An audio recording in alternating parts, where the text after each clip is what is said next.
Ciao a tutti e bentornati sul canale. Dopo aver visitato i grattacieli più inclinati al mondo, il tempio egizio di Thebot, il Rastro, uno dei mercati più antichi d'Europa, o ancora il Ponte Arganzuela con la sua forma a spirale, eravamo nel parco Madrid-Rio. Se ve li siete persi, trovate i link in descrizione. Oggi proseguiamo, vi mostriamo uno dei parchi storici più affascinanti nel cuore di Madrid, il Parco del Retiro, un'oasi verde di grandi dimensioni, luogo di svago per madrileni e turisti. Celebre per i suoi giardini, il lago, il famoso Palazzo di Cristallo e l'intero parco con ben 15.000 specie di alberi e tante incredibili curiosità.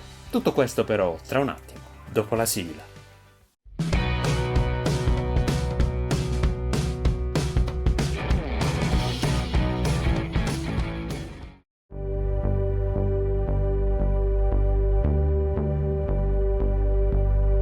È solo un terzo per dimensioni rispetto al Central Park di New York, ma non ha rivali in quanto a bellezza. Oggi siamo al Parco del Buen Retiro di Madrid.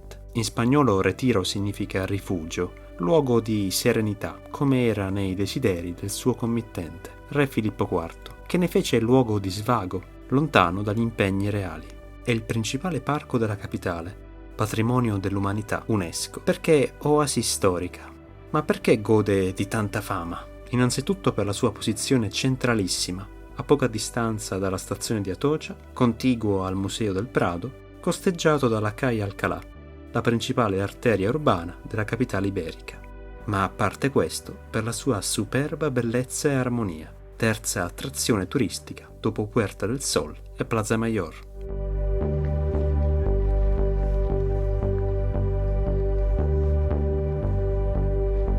In quanto a parchi, a Madrid non c'è che l'imbarazzo della scelta, però El Retiro ha qualcosa in più, con i suoi 118 ettari di estensione, perché è vitale, animato. Potremmo dire una imprescindibile e piacevole abitudine dei madrileni, dei praticanti lo sport all'aperto, naturalisti, appassionati di tennis,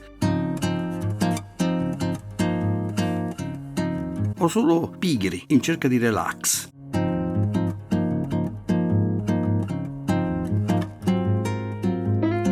Portisti domenicali per un giro in barca nel Lago Grande e, per i meno esigenti, crogiolarsi al sole sulle gradinate gustando un gelato, ascoltando musica, per ritrovare se stessi lontani dal traffico e dai problemi quotidiani.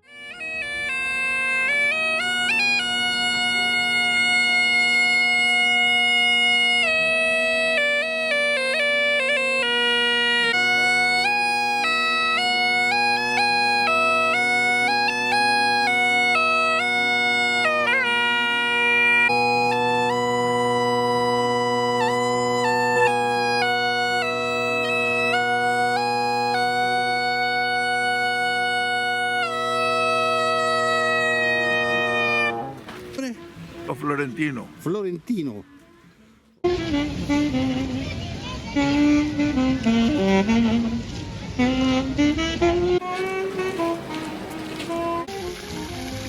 Il pretesto è l'acqua, un invaso realizzato nel 1636 dall'architetto Cristóbal de Aguilera.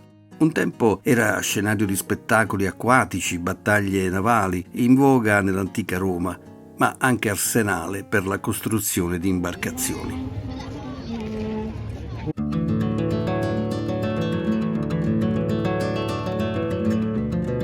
L'odierno utilizzo è di semplice svago domenicale per famiglie e coppiette che solcano il lago a bordo di una delle 100 barche a disposizione, un'esperienza per lupi di mare in versione festiva. Non ultima la scuola di canottaggio per i giovani fino a 26 anni.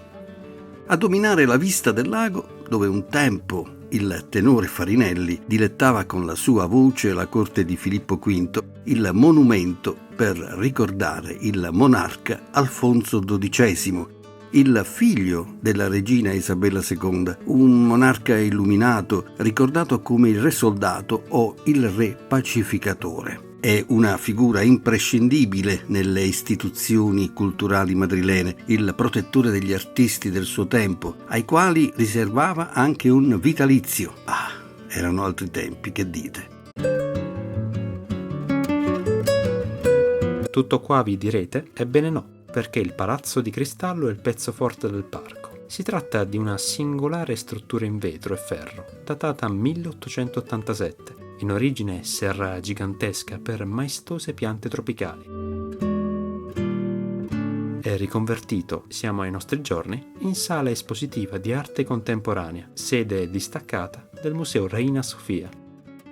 E il Palacio de Cristal regge alla pari il confronto con il gemello londinese, il Crystal Palace di Hyde Park, entrambi significativi esempi di architettura a ferro-vetro con decorazioni e fregi.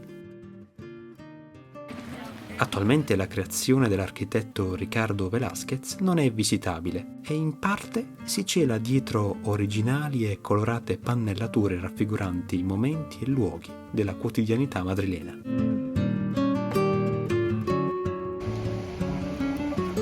Tutto intorno, imponenti, ippocastani.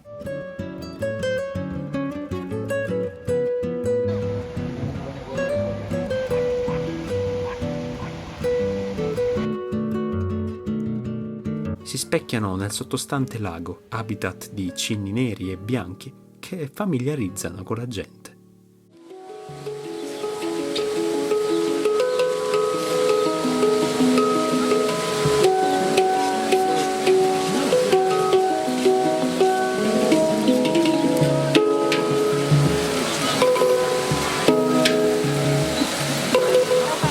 Ma non è tutto, perché in un'atmosfera metafisica non fa difetto il suono, le note e le vibrazioni musicali di un percussionista che si sintonizza con il gocciolio della vicina cascata.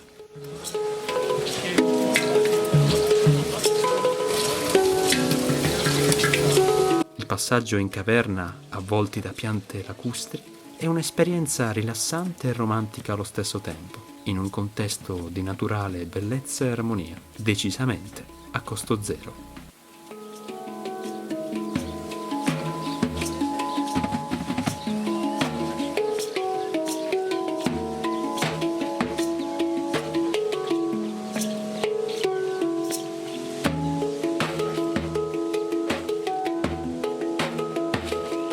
Nombre? Eliar.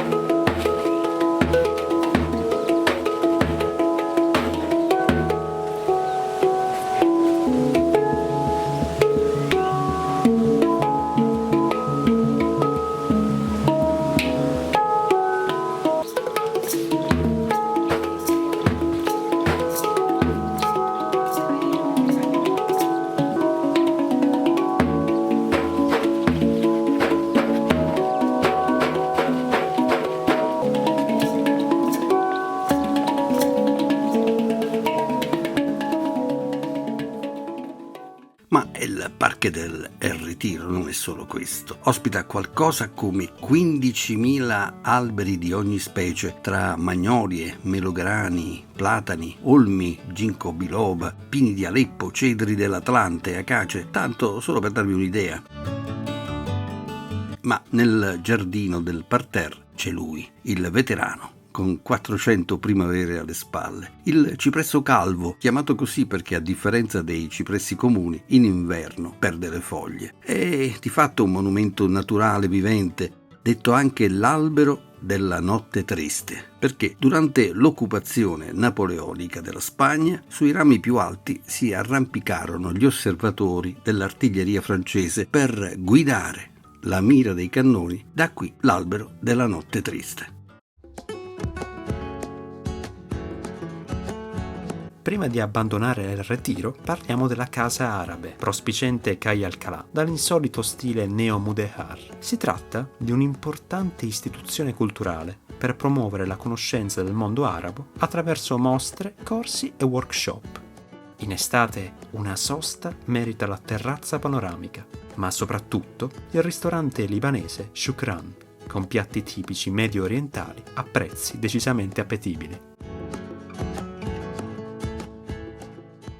Speriamo che le immagini e la narrazione vi abbiano mostrato una differente prospettiva di questo luogo e che vi abbiano stimolato a viverlo di persona. Detto questo, se il video vi è piaciuto, lasciateci un mi piace. Se siete nuovi, iscrivetevi al canale attivando la campanellina delle notifiche per ricevere tutti i nostri nuovi video in uscita. E lasciateci anche un commento per domande o anche solo per sapere la vostra opinione, che per noi è molto importante. Detto questo, grazie per aver viaggiato insieme a noi e ci vediamo a breve con un nuovo video alla scoperta della Madrid meno conosciuta. A presto!